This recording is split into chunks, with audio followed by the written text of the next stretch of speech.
由李林推荐，经过公所审核，阿兰区用小班律师核选今年担起所表扬模范母亲的慈心妈妈。10号上午，议长郭信良伫阿兰区长也指明，议员李忠诚等人陪同，代表议会亲自来表扬致意。而慈心妈妈就是家庭接受变故，代替母亲的角色来负担教养。参像杨律师，除了是至亲的保镖，嘛成为寄养家庭长达14天，提供家父中心的儿童一个避风港，相当甘心。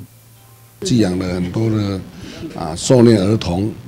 加以给他帮助，让他度过呢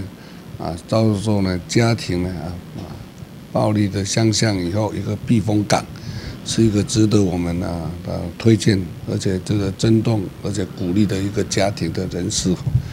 真的很不错。往后的那几个呢，也是都是值得社会各界呢现在值得表扬的一个模范的母亲。在这5月中间来的，这几位女士呢，都是深植所有人民的心中，希望作为我们全台的市民妈妈的模范。足以表扬。我迄阵就是本来就做保姆嘛，因为囡仔拢读册出去就假日就是拢无代志无代志坐遐就度孤足无聊。我甲阮先生讲，不然我们来当寄养家庭，就是有小孩可以陪伴我们，嘿所以阮即马有囡仔，阮是袂当休困，会当带来去佚佗，所以我袂感觉遐无聊，嘿杨律师讲到过去，伊用包容接纳的心来照顾就小囡仔大汉，囡仔去掉伊下院，可以转来找伊，拢互在场的贵宾相当配合。